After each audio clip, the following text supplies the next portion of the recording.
No vídeo de hoje, eu e meu amigo Michel Brasil, das bandas autorais Metal Asylum e Hate by Hate, das bandas covers Saba Maiden, de covers do Black Sabbath e do Iron Maiden, e Fire On, de clássicos do rock, damos continuidade ao papo sobre a discografia do Black Sabbath, mas agora, mais especificamente, os anos com Ronnie James Dio, Ian Gillan e Glenn Hughes. Uma era com grandes discos e muitas vezes ignorados na longa trajetória do grupo. Dá uma conferida no vídeo que o resultado ficou muito legal, com muitas histórias e muitas curiosidades.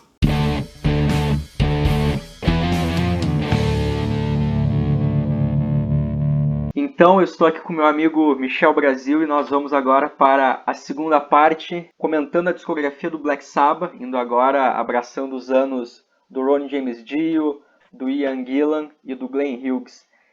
Uma fase que muita gente esquece, que geralmente quem ouve o Sabbath vai até o Ozzy ou talvez até o Dio, até o Seventh Star com o Glenn Hughes já é um disco que poucas pessoas comentam. Uma fase, foi o que você falou, né? As pessoas ou às vezes se concentram só no Ozzy, ou às vezes só se concentram no trabalho do Dio, né? Que é um excelente vocalista, um grande frontman, né? E passa despercebida essa fase do próprio Gillan, lá no Born Again, e o Glenn Hughes também, que fez um excelente trabalho ali no Seventh Star, né? Então a Sim. gente vai explorar tudo isso aí agora. Então, mas a gente tem que dar alguns antecedentes, né? Retomar um pouco a saída ou expulsão do Ozzy ali do Sabá, que eles estavam numa fase bem fraca. Lançaram em 1976 o Technical Ecstasy, que é um disco que eu gosto, mas tem muito fã que não. Depois lançaram em 78 o Never Say Die, que esse aí eu não gosto. Esse eu acho bem abaixo da média. E eles tinham se mudado para Los Angeles para ficar perto das decisões do Don Arden, o empresário deles. Iam pro estúdio gravar, não estava saindo nada, não tinha clima. E o Tony Iommi dizem que ele estava procurando alguém para culpar, porque tanto o Bill Ward quanto o Geezer Butler também não estavam produzindo, estava tudo caindo nas costas do Tony Iommi. E ele encontrou para culpar o Ozzy Osbourne, sempre foi uma das vítimas das brincadeiras do Tony Iommi. Desde a adolescência, né? Isso. E daí num dia que ele chegou no estúdio, chegou antes de todo mundo, a única pessoa que tinha chegado antes dele era o Ozzy, que estava desmaiado em cima do próprio vômito, e para ele foi a gota d'água, não tinha mais como continuar. E daí saiu atrás de um novo vocalista. Não saiu atrás, né? Dizem que a Sharon Osbourne, que na época era Sharon Arden, que apresentou o Ronnie James Dio pro Tony Iommi, né? Isso. E o, o Ozzy, ele foi retirado da banda. Ninguém tinha coragem de falar pro Ozzy, para ele convidá-lo a se retirar. E o que teve essa missão não foi nem o Wyoming, foi o Bill Ward. Então o Bill Ward ele ficou extremamente deprimido em tomar essa decisão. Porque ele falou: bom, todo mundo quer o Tony quer o cara fora, mas eu que tenho que dar notícia. E ele se sentiu culpado por vários anos em decorrência disso. Tanto que ele, mesmo o Dio vindo para a banda, ele não conseguiu trabalhar com o Dio. Não que ele fosse uma má pessoa, o Dio é um excelente artista, mas ele não conseguiu lidar com essa saída do Ozzy, que ele foi tipo o cara que foi lá fazer o papel de advogado do diabo, né? Sim. Foi tirar o Ozzy da banda. E isso se reflete não só na era do Dio, como também na era do Born Again e assim por diante. Isso fica muito claro naquele livro do Black Sabbath, do Martin Popoff, quando ele trata da parte dos anos 80, como o Bill Ward reagiu, que ele tentou sair das drogas, depois voltou, ficou numa fase bem sombria mesmo. E daí a Uhum. Sharon Arden apresentou o Ron James Dio pro Tony Iommi, que havia gravado com o Rainbow, né? Gravou os grandes discos do Rainbow, lá a banda do Rich Blackmore quando saiu do Deep Purple. E o Dio tinha saído do Rainbow porque também estava insatisfeito com os caminhos que o Blackmore queria levar a banda, queria levar para um caminho mais comercial, de músicas mais românticas. enquanto o Dio queria continuar escrevendo letras sobre castelos, dragões, reis, rainhas.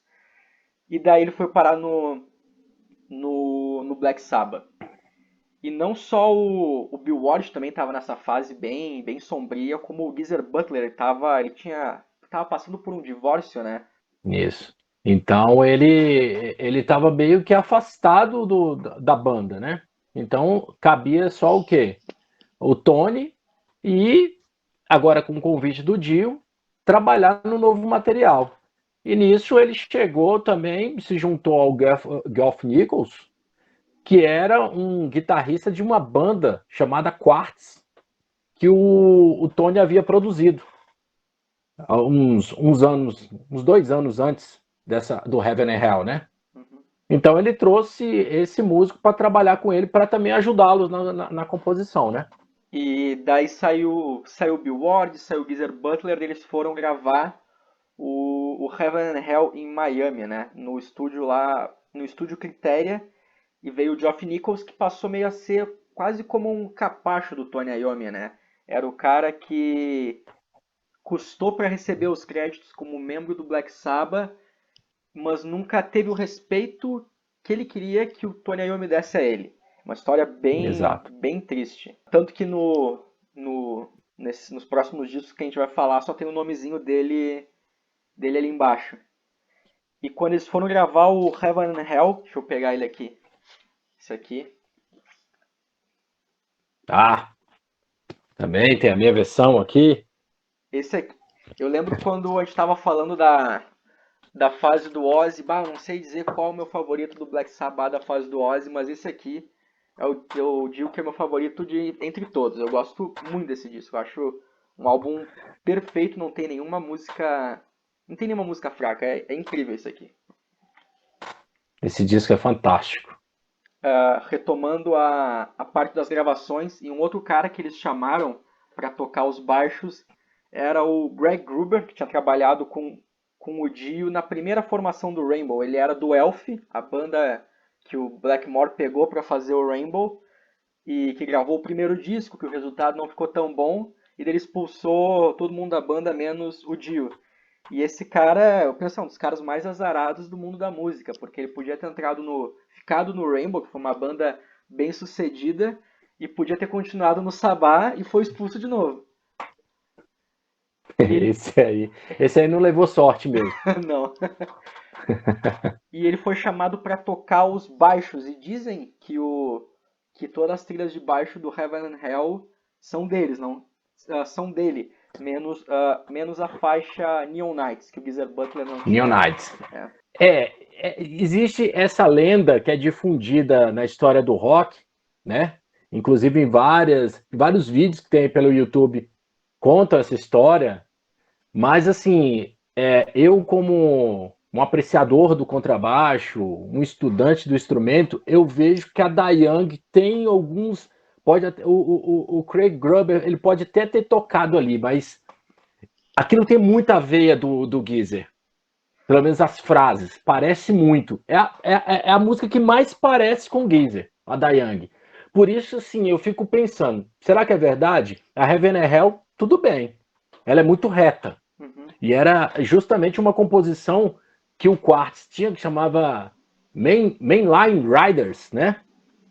Que ela parecia muito com a Heaven and Hell, porque ela tinha uma linha de baixo muito reta. E isso agradava o Iommi.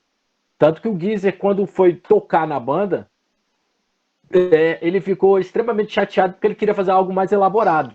Sim. E a música não permitia, porque ela foi composta de uma forma muito reta. Então, ou seja, eu acredito que a Heaven and Hell realmente não teve trabalho do Geezer ali. Mas a da Young é a que parece mais, assim. Sim. Muito. Parece muito com a linha de baixo dele.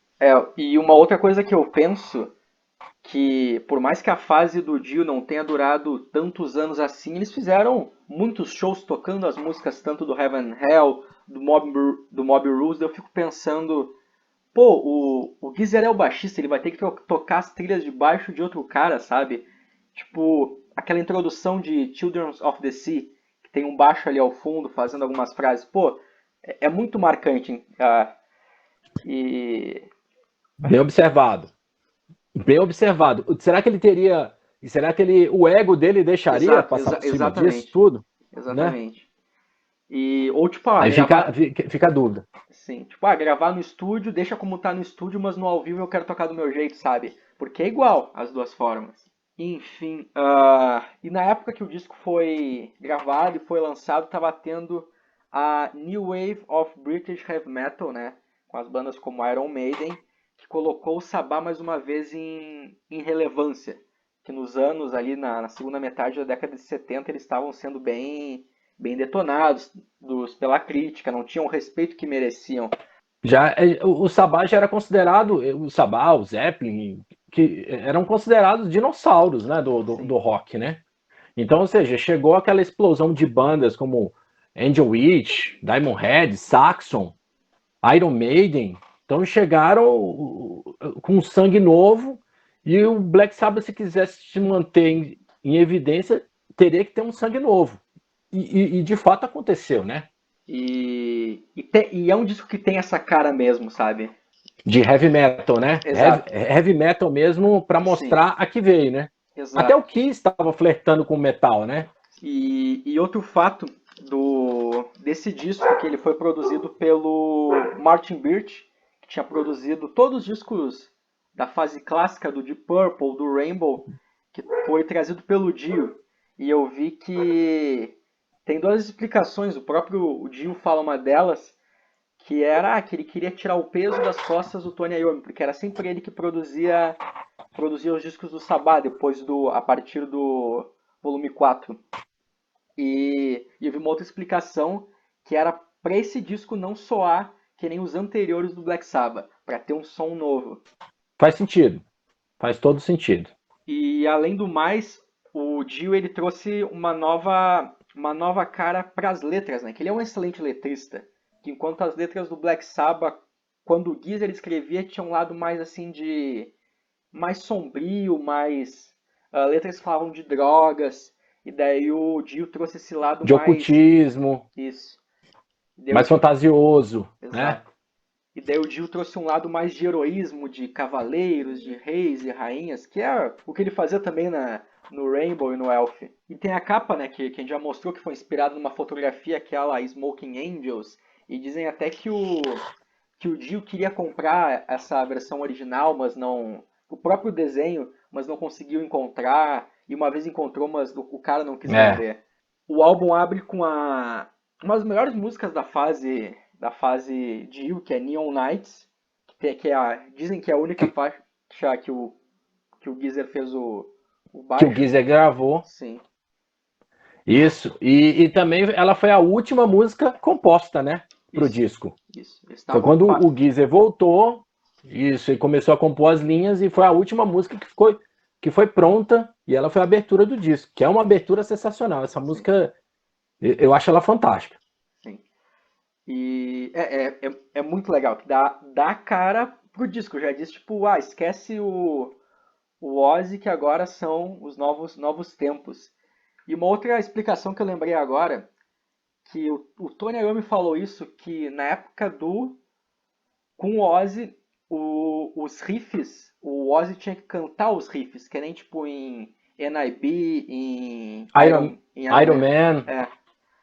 E o Tony Iommi não, e o Dio cantava através do riff.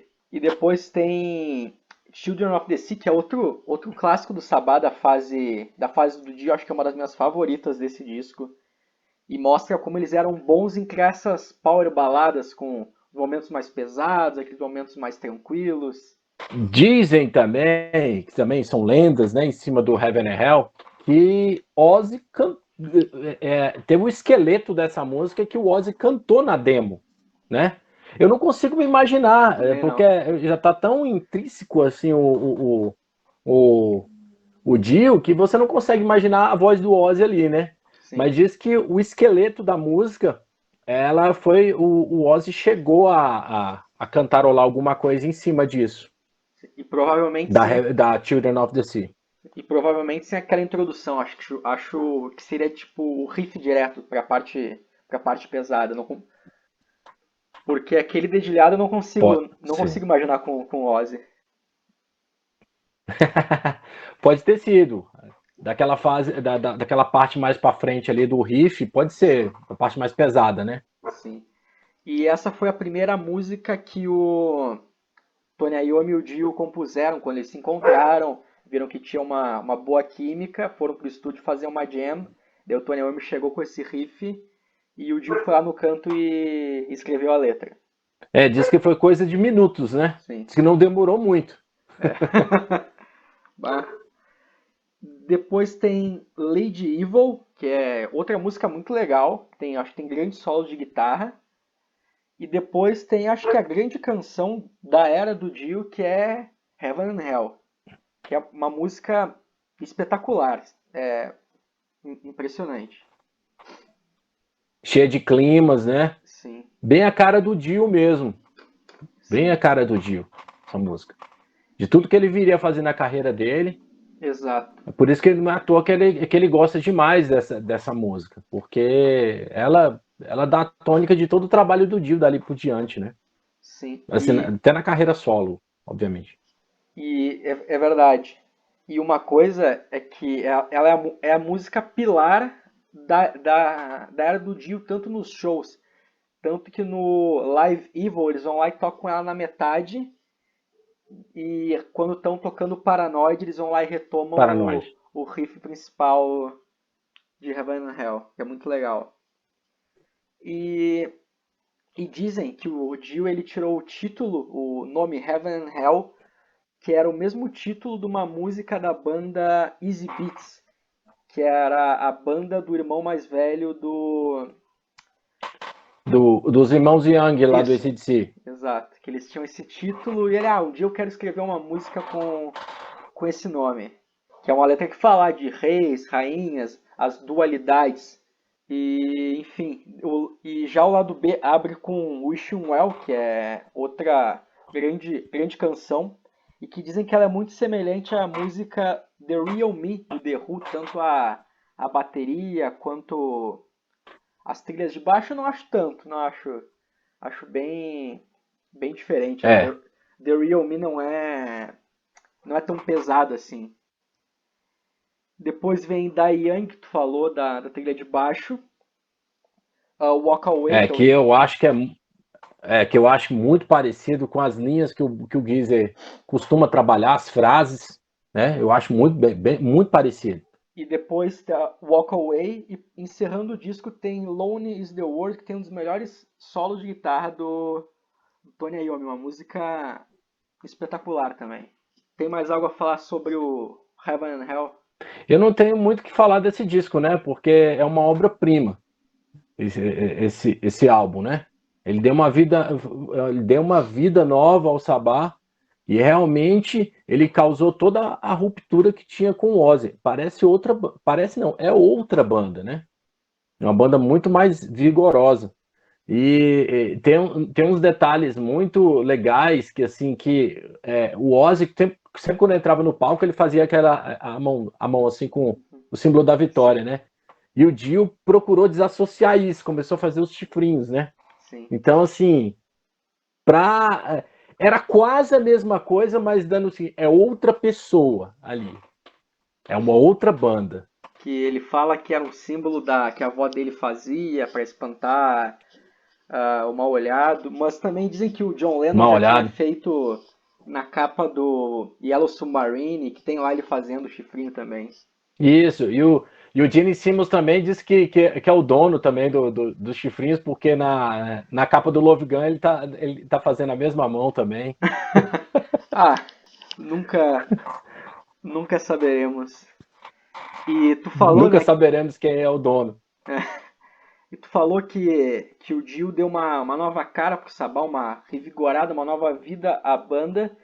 E daí veio os egos. Os egos começaram a crescer. O Dio começou a se achar. Não que ele não pudesse se achar, porque ele tinha muitos motivos. Mas começou a ter certas tensões ali na banda, com o Geezer Butler querendo voltar a escrever as letras. E como tu falou do Bill Ward, que não conseguia pensar num Sabá sem o Ozzy, e daí ele abandonou a turnê Heaven and Hell no meio, e ele foi em seguida substituído pelo Vinny Appice, que gerou mais... É Appice que fala ou tem outra pronúncia? Segundo os especialistas, é a Peace mesmo. Appice. Ah, bom. E que gerou... Isso gerou mais atrito na banda. Isso estava incomodando demais o Geezer, porque toda entrevista o Ronnie enfatizava que ele era o responsável pela ascensão, pela nova vida do Black Sabbath, né? Isso deixava o Geezer Butler extremamente incomodado. E tanto que isso começou a refletir dentro da banda no outro disco, né? Sim. No outro trabalho. Tem uma frase do Dio que eu acho que é muito verdade, não só para esse momento do Sabá, mas eu acho que para boa parte da discografia da banda, que o grupo ele não pode estar bem, ele sempre tem que ter um problema. E é verdade, sempre tem alguma coisa incomodando eles. E tem uma É, história do Bill Ward muito boa quando eles, acho que nos primeiros shows que eles fizeram em Londres com essa nova formação, que o tava nos bastidores o John Bonham do Led Zeppelin e que dizem que o Bill Ward estava tocando muito bem e o John Bonham ficava incomodando ele, mexendo na bateria e ele perguntou no final do show se tinha tocado bem e o John Bonham falou que não. E daí deixou o Geezer Butler muito brabo e tal, e queriam expulsar o John Bonham dos bastidores. E, e eu não sei se ele também xingou o Dio, chamando ele de anão, acho que teve um negócio assim. teve uma história dessa. Agora que você está contando, tô forçando a memória aqui, mas eu acho que rolou isso mesmo. Tem uma É, história dessa. imagina o John De uma Bonham, aparição do John Bonham. isso, que o John Bonham que é um cara mega grande e o Dio que é um cara pequeno. E isso que eu lembrei agora que chamavam o Dio de anão, que quando o Dio entrou na banda, o empresário do Sabá, o Don Arden, falou: não dá mais pra mim. Vocês botaram um anão no lugar do Ozzy. Daí ele abandonou a banda, disse: não quero mais ser empresário de vocês. E eles chamaram, e ele vendeu o direito de empresariar a banda para um cara chamado Sandy Powerman, que o Don Arden chamou que era um cara que não era capaz de amarrar o próprio sapato. Então veio o segundo álbum do Black Sabbath com o Dio. Tu tem ele aí? Tenho. Ah, esse Esse também é muito bom. em CD. Mobius. Qual tu prefere? Não dá para decidir. Ah, eu ainda prefiro Heaven and Hell. O Não dá para decidir. Eu tenho um carinho muito grande pelos álbuns com o Dio. também, Não consigo decidir. bem. Mas essa tensão que surgiu na banda fez com que o disco fosse muito difícil de ser gravado, com eles mudando de estúdio várias vezes. Como, por exemplo, eles tentaram inicialmente gravar no estúdio da casa do Tony Iommi, não estava saindo um timbre de guitarra legal, mudaram várias vezes. E, e a Parece que banda. investiram uma grana numa mesa também, numa Isso, mesa violenta e não tava rolando. isso. E o Dio disse que não gosta do resultado final do disco, que foi feito com muita pressa, que achava que podia aparar algumas arestas ali no meio, ah, por causa da tensão. Ele gostaria de ter se dedicado mais ao álbum. Eu acho que assim, o início das tensões já começa aí, né? Porque o Dio entrou e ele já quis adquirir um comando em cima do Black Sabbath, né? Que os caras não aceitaram, obviamente, né? Eu acho que aí foi o declínio dessa formação. Foi um pouco do ego, né? E tem uma piada que eu vi que é muito boa, que era uma banda de três italianos e o Geezer Butler, que era o Iommi, o Dio e o Appice. E o Apis. Um inglês e três italianos. E tem uma história sobre essa capa que dizem que está escrito no chão que o Ozzy, como uma mensagem pro Ozzy, mas mal dá pra ver, nem é procurar imagem em nuvem. Essa imagem chama-se Mob Dream. Ela foi pintada em 1971. Então, por isso que o Tony Iommi ele ri dessa história. Que ele fala, cara, isso é um absurdo. Como é que em 1971 a gente ia pensar numa coisa dessa? Mate o Ozzy. Então ele falou, cara, isso é um absurdo, que a galera acaba encontrando essas mensagens subliminares. Ele diz que não tem nada a ver, entendeu? E se você for observar a capa mesmo, a pintura de 1971, não tem tipo aquele demônio, como se fosse a face de um demônio naquele pano ensanguentado. Uhum, Não tem ela. Tem um pano ensanguentado, mas não tem aquela figura, que foi colocado posteriormente. sim, E aquela figura que tem por trás, se você observar bem, ela parece muito com o mascote do disco do Dio, do Holy sim, Diver, é verdade. Parece mesmo. né? Parece Bastante. demais. Uma crítica ao disco que foi feito tanto na época quanto em anos posteriores é que eles queriam, digamos, repetir certas coisas que tinham dado certo no Heaven and Hell. Por exemplo, ele abre com Turn of the Night, que é uma música rápida, muito semelhante também a Neon Nights. A De- Neonites, Isso, refrão grudento. isso. Mas eu acho uma faixa, assim, bem legal, bem pra frente. Mostra todos aqueles uauás ali que o Tony não costumava fazer. Ele fez ali também, deu uma cara diferente pro som. É uma música que eu me amarro, eu gosto. Sim. Também, eu também. Mas eu prefiro Neon Nights, ainda acho mais marcante. Depois vem Voodoo, que também é meio semelhante a Children of the Sea, mas também é muito boa. E depois acho que vem talvez a grande faixa do disco, que é The Sign of the Southern Cross, que é um épico do metal, é uma música muito legal. E o título surgiu da mesma forma que o do Heaven and Hell, que tinha um nome que o Dio tinha visto, achou muito legal e quis desenvolver uma letra com ele. É. E ele até fala que é muito interessante que as pessoas não têm que pagar direitos autorais para os títulos, porque para as letras tu tem. Depois vem um pequeno instrumental que o nome é Evil, né, que Em seria romano, em né? romano. E que Que tem 5150, que o Ed Van Halen também usa, que é um código da polícia para crimes insanos, criminalidade insana, uma coisa assim desse tipo. que legal. Criminosos insanos. É um código da polícia. Eu não sabia. Aí Não fica essa sabia. dualidade, mas o que o Geezer pensou foi justamente essas duas palavras, o 51 e o 50 em romano, Sim. Legal. E que passou a ser significando evil. sim. E que passou a ser a abertura de todos os shows da fase com o Dio. E que é um instrumental bem legal, que era padrão nos discos do, do Black Sabbath, tem desde o Master of Reality, já tem aqueles instrumentais. E uma coisa que eu tava pensando, que o Heaven and Hell não tem nenhum instrumental. Eu penso, o disco ele é tão bom, é tão direto que não precisou de uma pausa ali para respirar, sabe?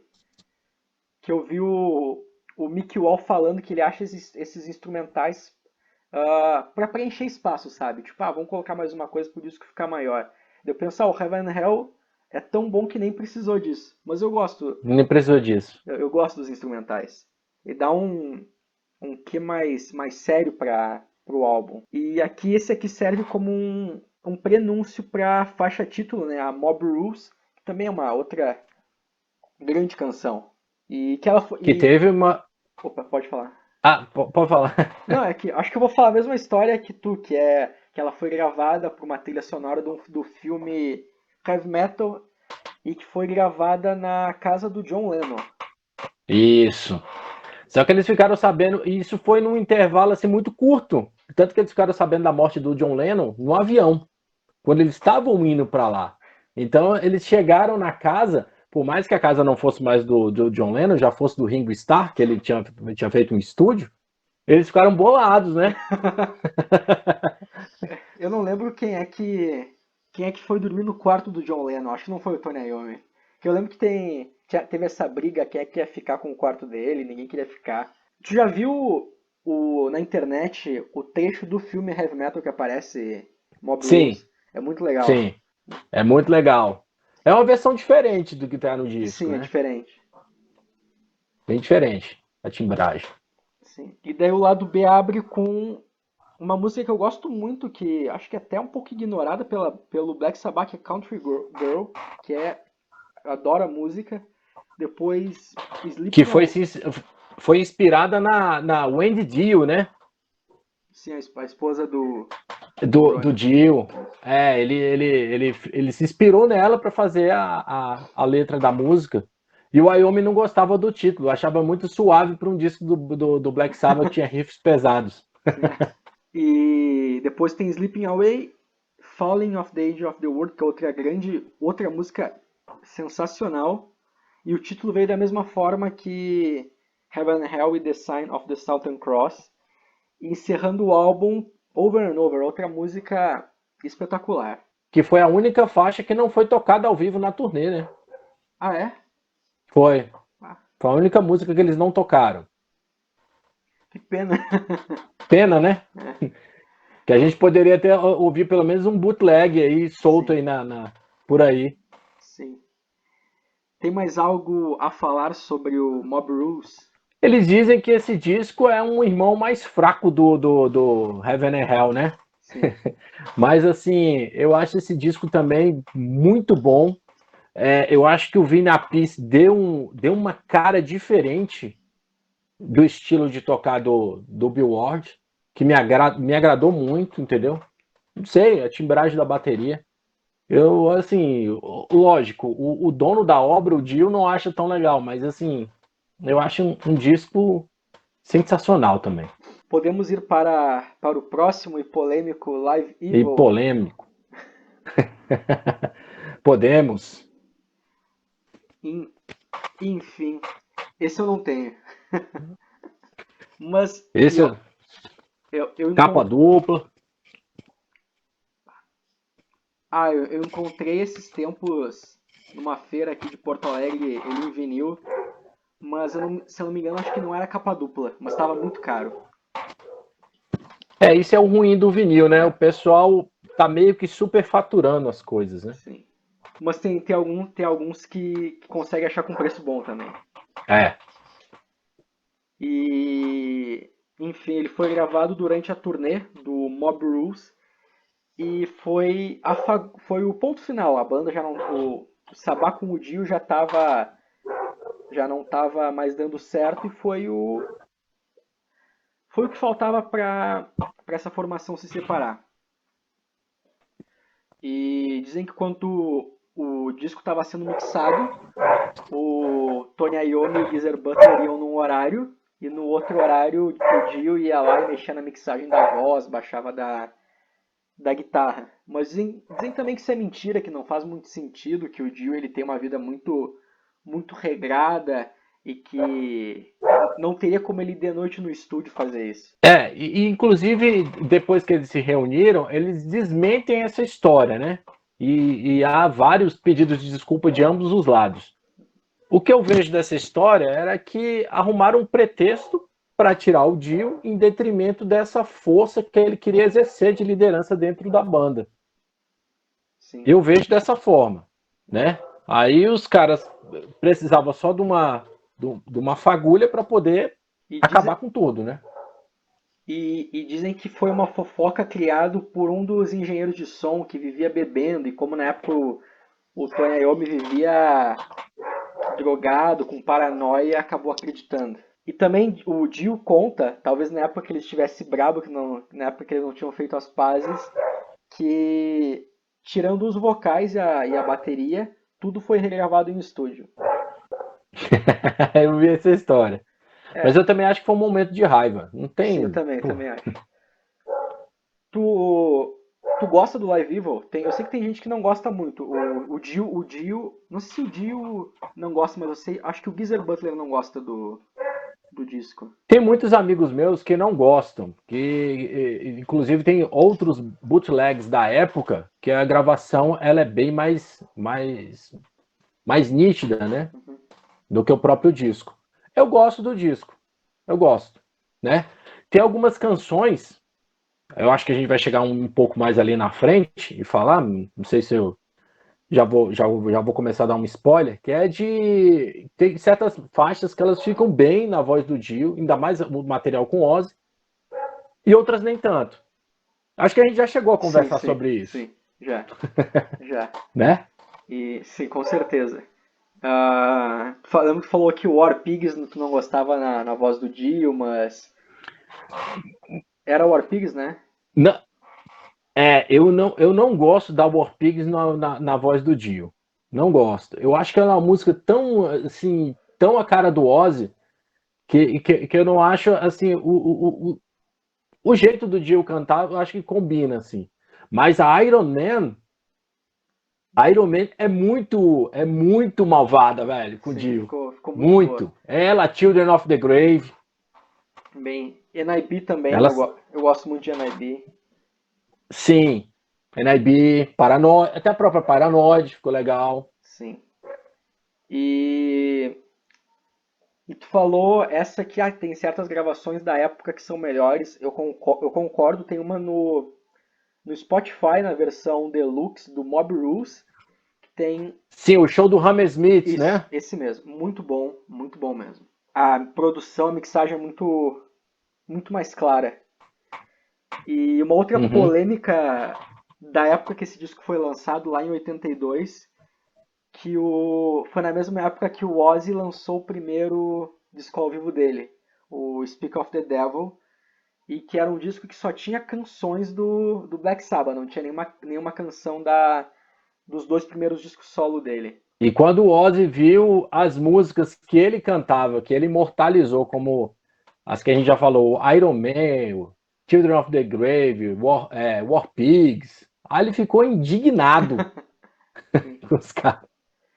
E eu vi uma explicação que na época que eles foram gravar o disco, acho que o contrato que eles tinham com o selo de distribuição, um negócio assim, tinha expirado. Então, se eles gravassem as músicas do Sabá, eles iam ganhar bastante dinheiro com isso. Do Sabá com o Ozzy, no caso. Já tem um negócio assim, mais ou menos. Teve essa história mesmo. E a capa do disco também é muito legal, que ela traz várias referências às músicas, né? Tipo Neon Knights, War Pigs, Heaven and Hell. Bah, acho que uma das capas mais legais do É, Sabá. É muito criativa. isso, Sign of the Southern Cross, tem a Cruz do Sul aqui no, no finalzinho, não sei se dá pra ver aqui, ó, Ali em cima, não. Ah, que legal! bem aqui. É. Bah, não sabia dessa, que sensacional.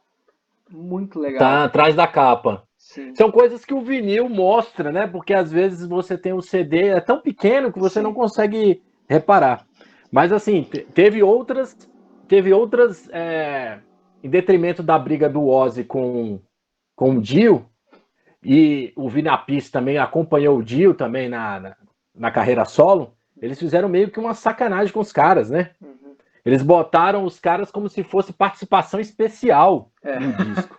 é verdade. Muita Não sacanagem. colocou Ronnie James Dio, só colocou Ronnie Dio e o Vini Appice como um músico, como participação especial. Sacanagem, né? Sacanagem. Acho que nem nas reedições eles consertaram, deixaram assim. Não, tá até hoje. Que eu tenho a versão em CD, tá até hoje. Sacanagem. Enfim, depois da saída. O Dio foi expulso, né? Ou foi um consenso? Ele foi expulso do Sabá, né? O Tony fala que eles se livraram dele. Tá, deu. E o Vini foi junto com o Dio para formar a banda Dio. E o Sabá ficou mais uma vez num impasse. O empresário deles lá, o Sandy Palman, que o Don Arden falou que não era capaz de amarrar o próprio sapato, pulou do barco e disse: Ah, não, mais uma baixa no Sabá. E o Tony Iommi, mais uma vez, como ele tinha feito quando o Sabá com o Ozzy estava com problemas com o empresário, recorreu ao Don Arden.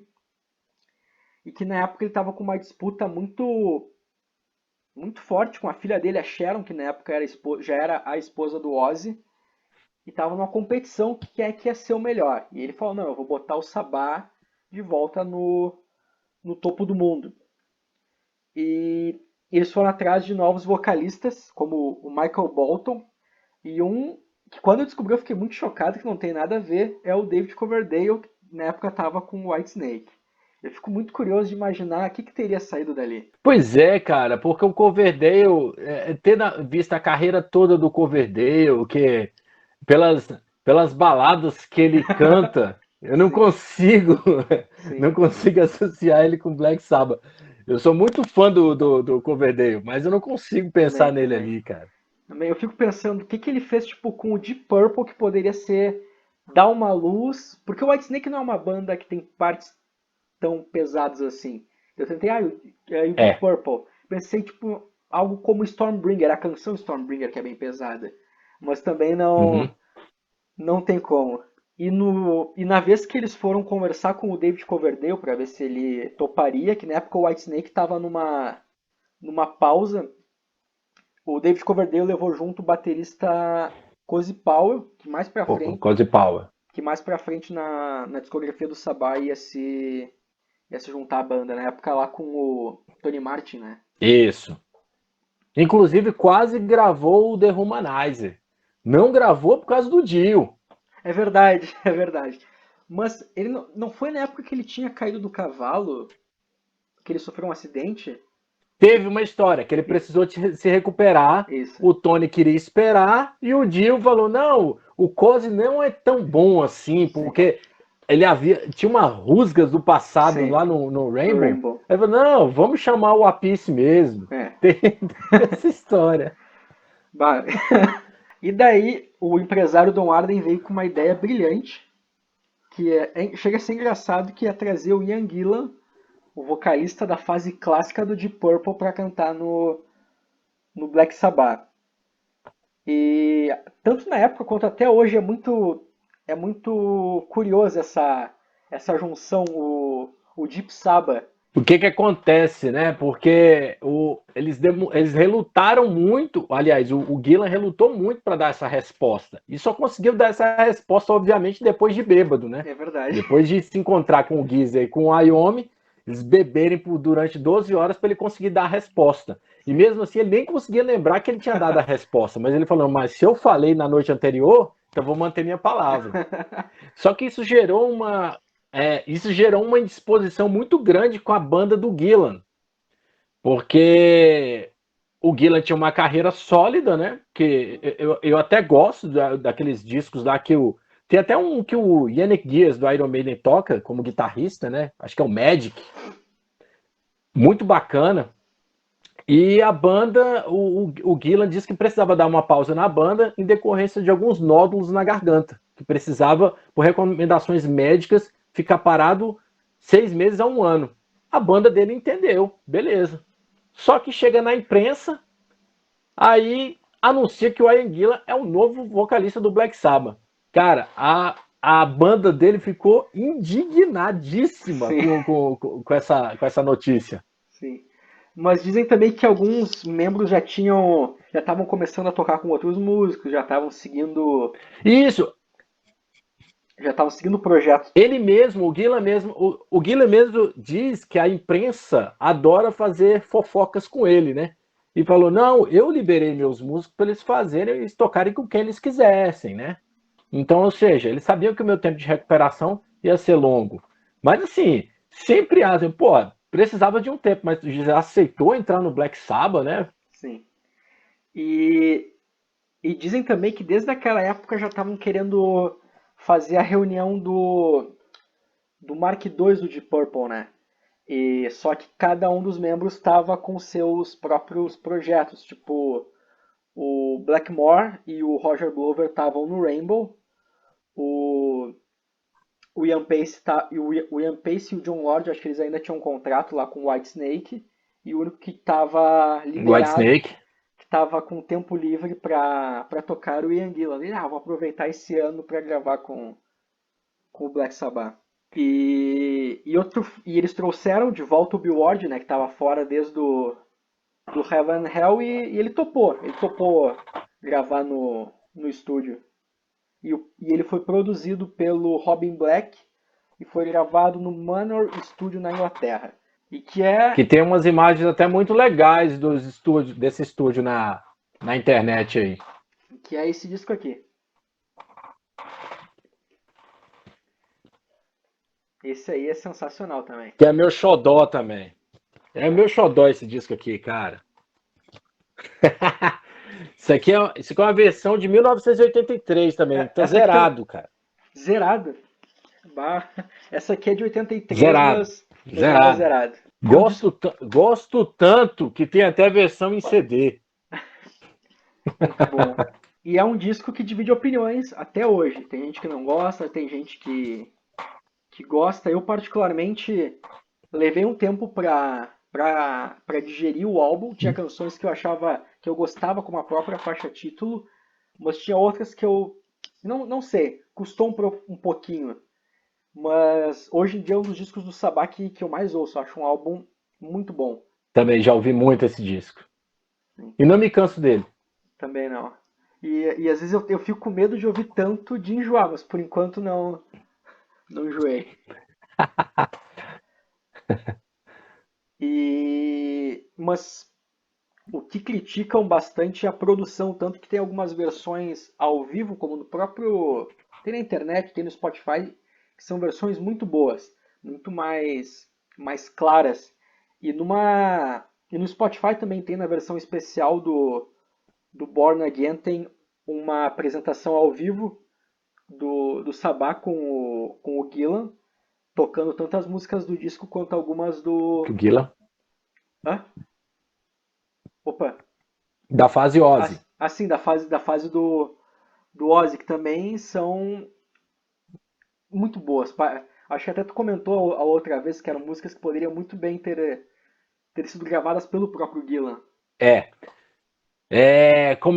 Por exemplo, o Gillan, ele não gostava muito de cantar as músicas da fase do Dio.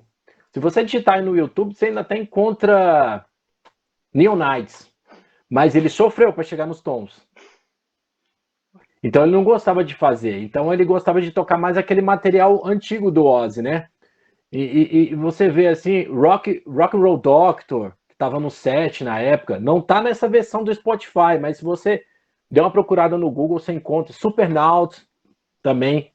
Tem muita música que casou. Inclusive, o Ozzy fala que o Ozzy até aprovou a entrada do Gillan no Black Sabbath. Ele disse, ó, foi a melhor coisa que fizeram depois que eu saí. E Então assim, tem músicas que casam muito com o Gillan. a própria faixa Black Sabbath ficou muito boa na voz dele. Também. Inclusive, eu acho que se ele tava com os nódulos, ele deixou todos os agudos dele lá nessa era lá. É verdade. É verdade. Tanto Né? que no Perfect Strangers parece. Não parece outra voz, mas não tem mais aquela potência vocal dele. Gastou tudo ali no É. Born Again. Deixou tudo lá no Black Sabbath. É. E a capa ela tem uma história muito interessante, né? Que ela foi feita pelo designer Steve Crusher Joel, que trabalhava para o Ozzy e para Sharon. Ele estava metido naquela briga entre a Sharon e o Don Arden. E o Don Arden queria tirar as pessoas que trabalhavam para os Osborne para ele. Só que ele gostava de trabalhar para o Ozzy e para Sharon. E ele levou para o Sabá umas capas horríveis, dizendo: eles não vão gostar, não vão achar legal. E daí ele levou ao próprio Born Again e o Tony Iommi adorou. Achou, não, isso aí que a gente quer. E, O Tony sempre foi muito zoeiro, né? sim, Mas o Gillan detestou. quer dizer que ele vomitou quando viu a capa. Ele jogou uma caixa de discos fora. Ele recebeu a caixa de discos na casa dele, ele jogou fora na mesma hora. Ele viu a capa assim, isso é horrível, jogou fora. E daí o Tony Iommi também ele começou a espalhar que essa criança aqui era a filha do Ozzy da Sharon, que recém tinha nascido, a Aimee. Que a Sharon Osbourne ficou Ai, muito me. brava, muito brava com com ele. Enfim, eu comentei da produção, né, que muita gente reclama, e a própria banda não sei se eles não sabem entre si quem foi. Obviamente foi o Tony Iommi que ficou responsável pela mixagem, mas eles não sabem a quem culpar, porque tem algumas músicas que é muito abafada, outras que... Tem uma história mesmo, que ninguém se responsabiliza pelo que aconteceu. O Geezer fala que sempre alertou que o disco estava grave, né? O Bill Ward falava que a bateria dele soava igual um canhão, e de fato ela tem uma explosão muito aberta, né? E o Iommi fala que foi na fábrica que danificaram que teve algum processo lá dentro que prejudicou a gravação. O Gillan fala que não se envolveu com isso porque ele terminou de gravar e viajou, foi embora. Foi descansar, foi tirar umas férias. Então ninguém se responsabiliza pelo trabalho final, né? É uma coisa que eu fico pensando, tipo, o Rush ele lançou no início de 2002 o Vapor Trails, que é um disco que todo mundo na época reclamou da produção, mas há uns anos atrás relançaram com uma nova mixagem. E eu fico pensando, seria interessante o Sabá relançar o Born Again com uma mixagem mais atualizada, melhor, mas acho que eles não têm interesse. Eu pensei nisso também. Não sei. Às vezes tem muitas coisas também de fitas que não conseguem Sim, encontrar, né? sim. Igual fizeram, só fazendo um adendo bem rápido, o Dave Mustaine fez isso no Megadeth, no Rest in Peace, né? Só que não encontrou algumas vozes e ele teve que fazer algumas vozes atuais. E os fãs não gostaram. É. Faz sentido. E, Tem uns back vocals na Techno Prisoners que é bem diferente mesmo. sim. Enfim, vamos às músicas. O disco abre com a canção Trashed, que é uma das melhores faixas do disco. E tem a letra que conta de um acidente de É. carro que o Gillan sofreu durante as gravações. Ele também diz que as gravações do Born Again foi uma bagunça. Era uma zoeira, né? É. Porque o Tony Iommi é um moleque dentro de um corpo de um adulto, né? Uhum. Então ele fazia todo tipo de trote. E o Gillan também não ficava muito atrás, né? Inclusive esse carro que ele destruiu era do Bill Ward, né? Coitado do Ele Bill levou o Ward. carro, levou para uma pista de kart e destruiu o carro. Sim, E os caras, como vingança, ele dormia numa barraca, os caras explodiram a barraca do... verdade. Então, assim, era zoeira por todos os lados, né? É muito, muito engraçado as histórias. E um outro comentário que eu vi também, por mais que o disco tenha essa produção mais abafada, ele trouxe um tom meio dos discos iniciais do Sabá, um negócio mais sombrio, mais gótico, que é muito interessante no Born Again isso. Que também tem uma ressalva também do Geezer, né? Diz que o Gillan também não deixava muito, ele escrevia as letras e não deixava, ele não era muito colaborativo, né? E dizem também que o Gillan só chegava com as letras na hora de cantar, que a banda fazia a música. A gente esqueceu de mencionar, ou pelo menos eu esqueci de mencionar lá atrás, que quando ele entrou em decorrência dos nódulos na garganta, o pessoal começou a fazer as sessões de ensaio e ele não cantava. O pessoal fazia a jam session, né? Sim. E a galera tocando e o bicho quietão lá na dele, só observando, né? Anotando as coisas. Aí o Tony começou a ficar incomodado. Falou, cara, esse cara não vai cantar. Eu tô começando a ficar preocupado se isso vai dar certo ou não. Porque o cara não canta. Mas deu certo. E, e Deu um outro, certo. e um outro comentário que ah, tem certas partes do disco ó, vou tentar me explicar. Que parece como se a banda tivesse gravado tudo de uma vez no estúdio. Porque, se tu perceber, parece que os vocais do Gillan vão ficando mais cansados ao longo do disco. Tanto chegar no Hum, finalzinho a voz dele já tá bem cansada. tem essa impressão mesmo. É. E depois tem Stonehenge, que é um instrumental muito legal e que nos shows eles abriam com essa música, né? Tinha não sei se abriam, mas tinha uma estrutura gigantesca com o Stonehenge construído no palco e que tinha, não sei, um anão que subia em cima e que era para ele cair uma hora dessas pedras em cima de um colchão, e daí num dia que ele foi caiu, não tinha o colchão ali. Não tem uma história assim? Tem uma história dessa. Tem uma história dessa que eles fizeram uma estrutura de Stonehenge também muito grande, não dava para levar em todos os palcos, né? Ela era muito gigantesca. E o Gizzy disse que essa estrutura está abandonada em algum lugar até hoje.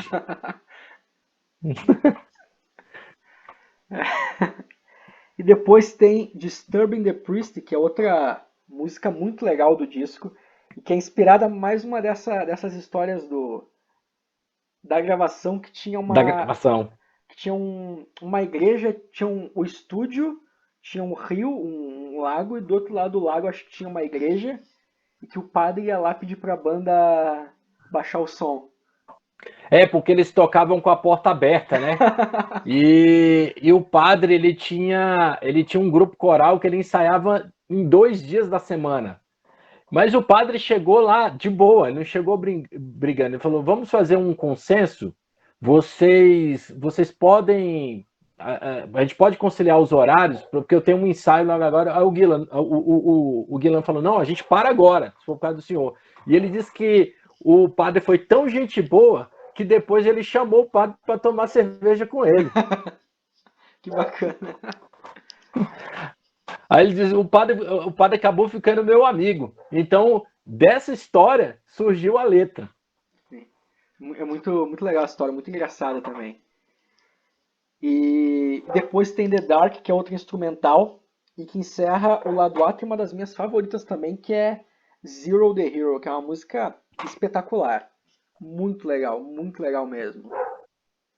Que E inclusive o riff principal inspirou Guns N' Roses em Paradise City, é né? verdade, é verdade.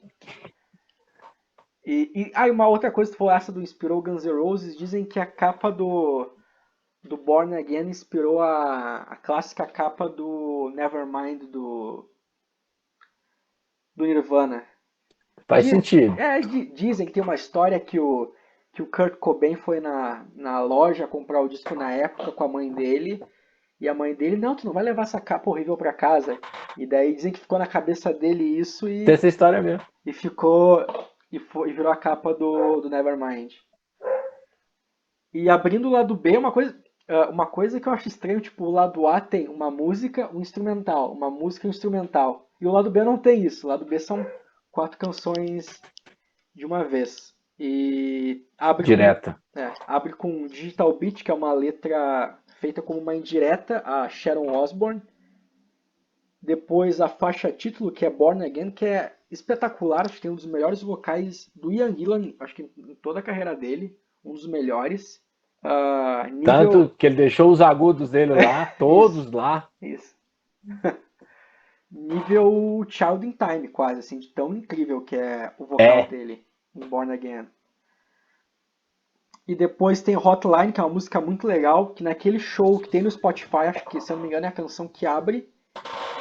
E depois tem Isso.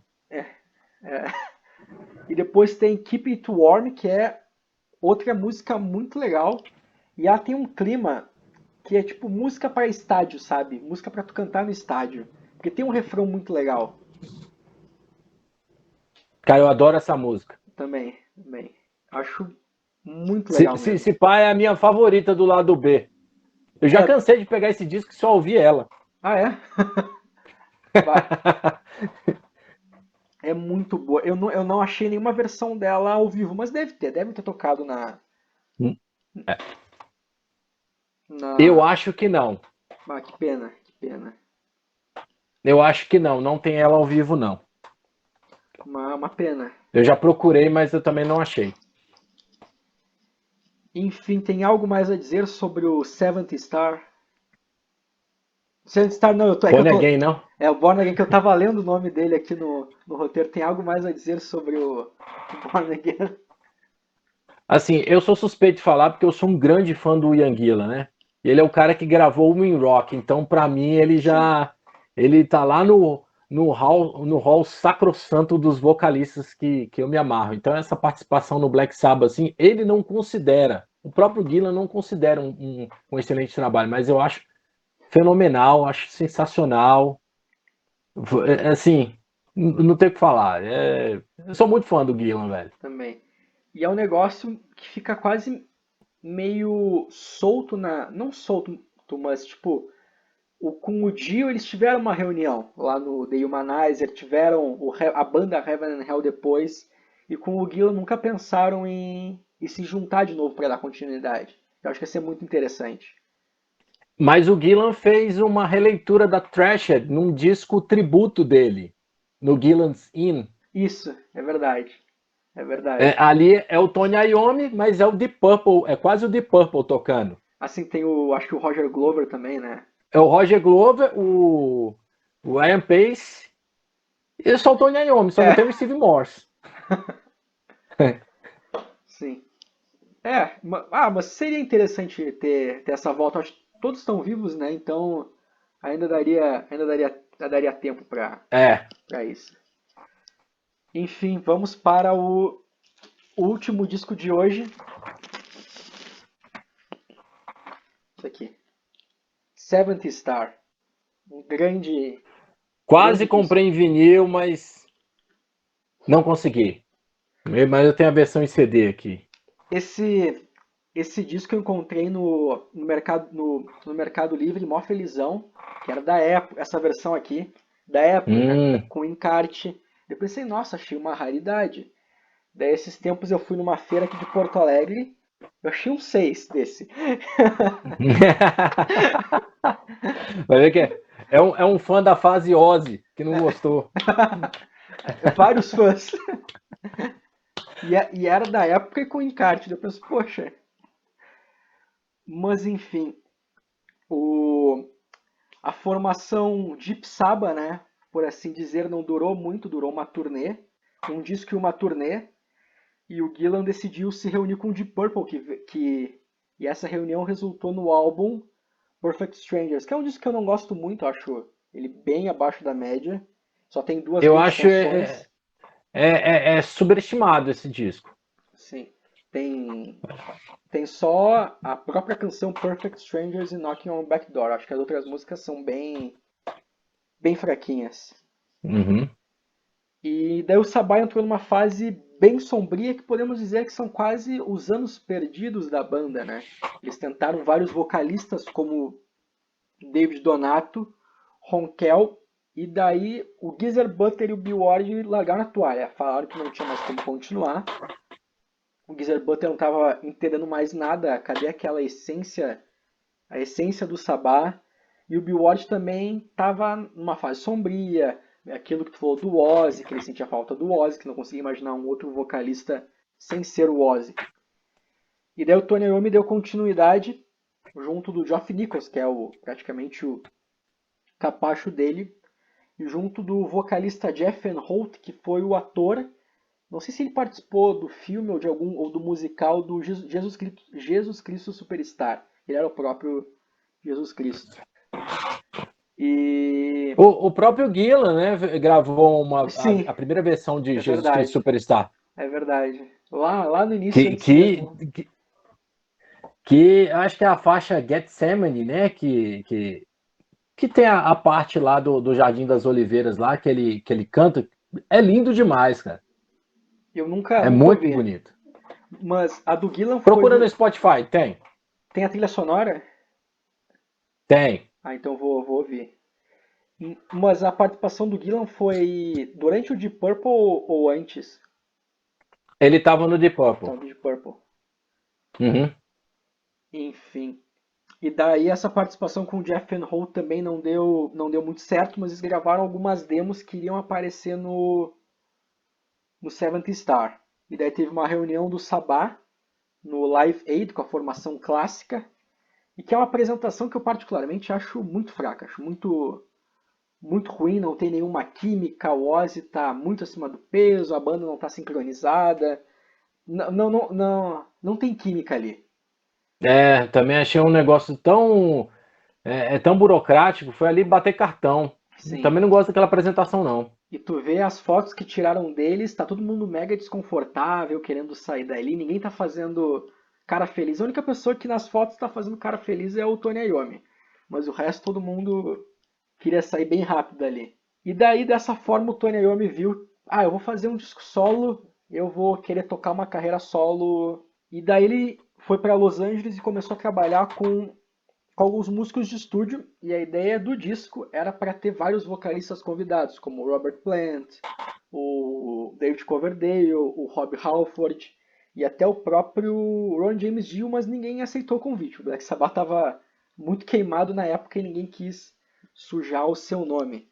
E daí alguém lá sugeriu para ele chamar o Glenn Hughes, que também não estava numa época muito boa, e o Tony Iommi chamou ele e gravaram duas músicas, se eu não me engano, acho que é a faixa No Stranger to Love e Danger Zone. E o Tony Iommi falou, não, vamos gravar todo o disco contigo. E daí nasceu o Seventh Star, que é um álbum que eu acho muito bom, muito ignorado também. Inclusive, o nome do Glenn Hughes havia sido cogitado lá atrás, antes do Dio. Ah, é? Que legal. Porque ele havia sido cogitado lá atrás.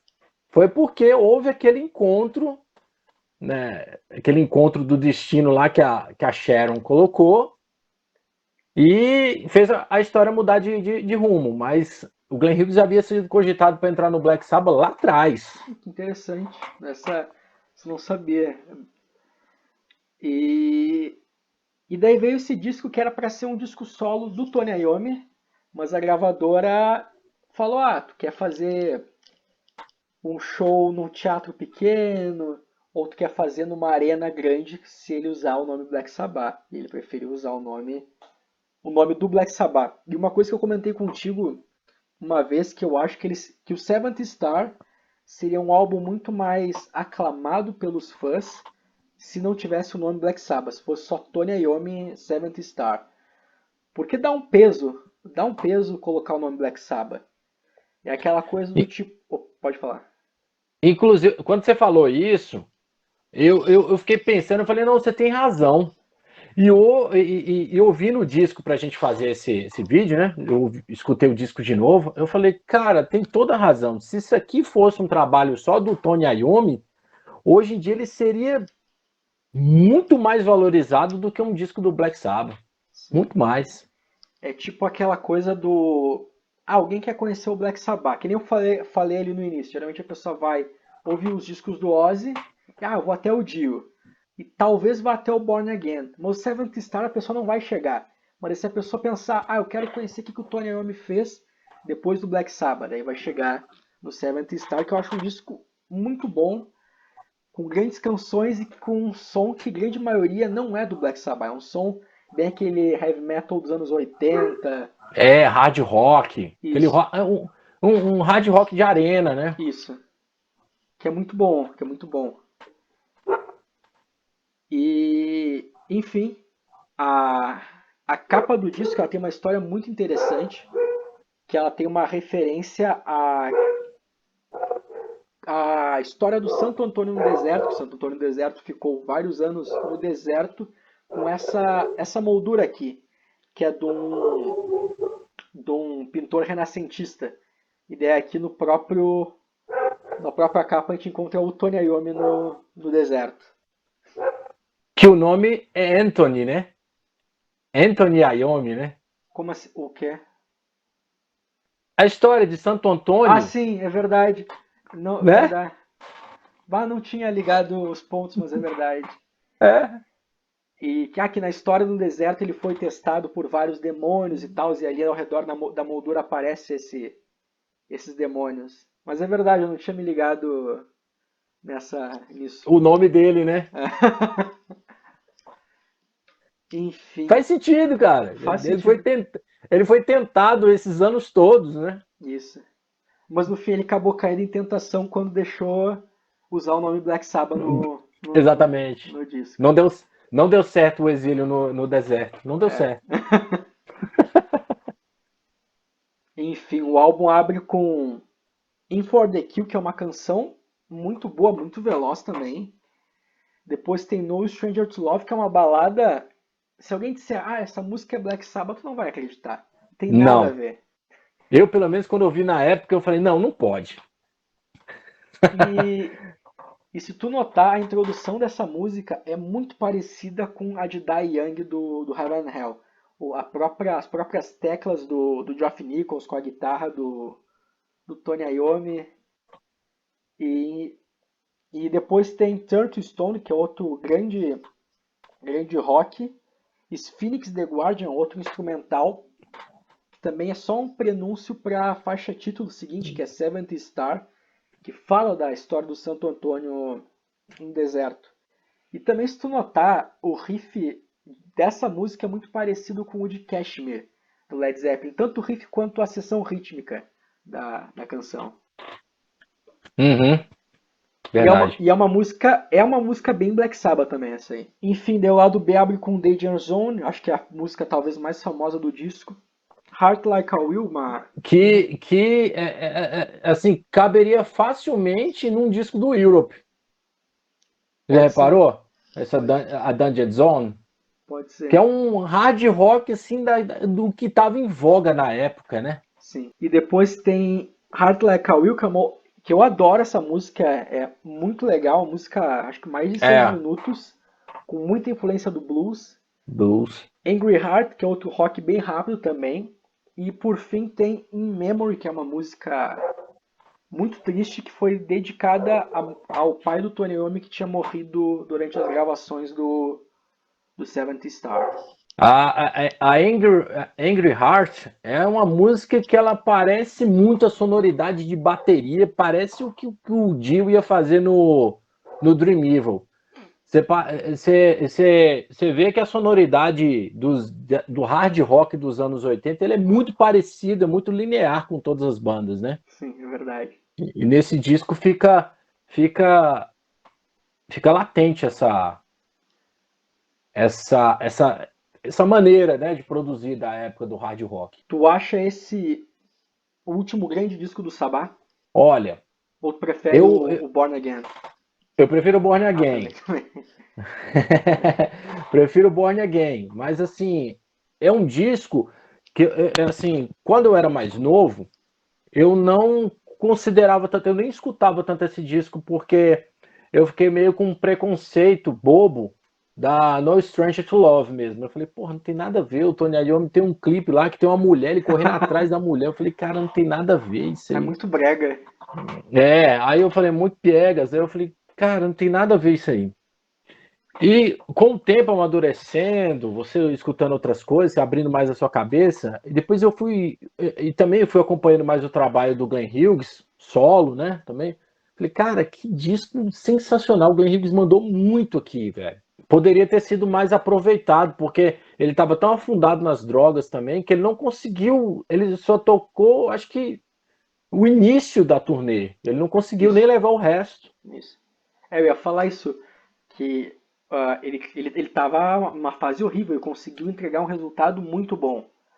E ele, se eu não me engano, ele saiu no meio de uma briga que teve com alguém, ele teve que ser hospitalizado, não sei se foi bem isso. Daí um outro cara assumiu os vocais para terminar a turnê. O Ray Gillan do Badlands. Tanto que o Enfim, Ray Gillan também ele foi injustiçado, mas eu acho que isso é história para é verdade, é verdade. para outra parte, né? Isso.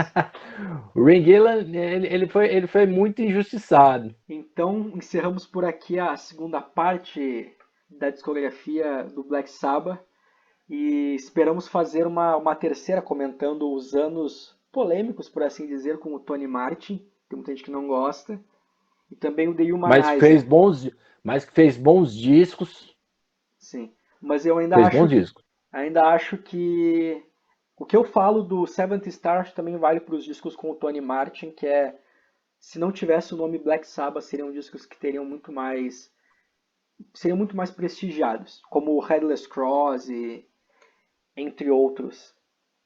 E The mais uma Eternal Idol. isso, Eternal Eye também. E enfim, agradeço mais uma vez a tua participação. Fico muito feliz que tenha aceitado o convite. Eu que agradeço poder partilhar um pouquinho de conhecimento sobre uma banda que é querida por todos nós, né? É uma banda que fez o gênero se consolidar. Então, assim, é uma honra estar participando aqui, mais uma vez. E espero ter outras oportunidades de estar contando histórias aí para todo mundo também. Valeu.